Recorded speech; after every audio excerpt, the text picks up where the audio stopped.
কিছু কথা বলি শোনেন। তাহলে আল্লাহ তাআলা আমরা দুনিয়াতে দুইটা জিনিস দিয়েছে, শুধু আল্লাহ তাআলা খেদমত করার জন্য।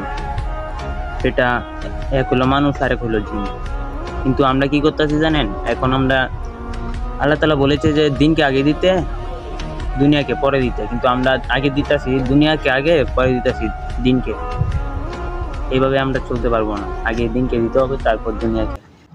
একটা কথা বলি শুনেন, আমরাও তো বা লাভ ওই একদিনে 10 টাকা এক জায়গা দিলে মনে হয় আরও 10 টাকা বাতাসে, এরকম জায়গাতে আমরা লাভ দিই, 10 টাকা দিই, ঠিক আছে না? তা এরকমভাবে অথবা আমরা মসজিদের লাভ জানি না, আল্লাহ রাস্তায় গেলে কতটা সব হয় এটা আমরা জানি না। কিন্তু মনে করেন কত মানুষ হচ্ছে মক্কা মদিনা যায়, কিন্তু এইখানেও সব পাবেন না, এত সব আল্লাহ রাস্তায় গেলে যত সব পাবেন, আল্লাহ রাস্তায় যে একবার গিয়া একবার সুবহান আল্লাহ বলবে 49 কোটি বার সব পাবে। আর মক্কা মদিনাত গেলে 50,000, আর মদিনাত গেলে পাইব 1 লাখ সব, আর আল্লাহ রাস্তায় গেলে 49 কোটি হাজার সব। চেষ্টা করবেন আল্লাহ রাস্তায় যাইবার জন্য, এই রাস্তায় গেলে কতটা সব আমি জানি, আমি গেছি। দোয়া রইল সবার প্রতি, ভালো থাকবেন, আল্লাহ হাফেজ।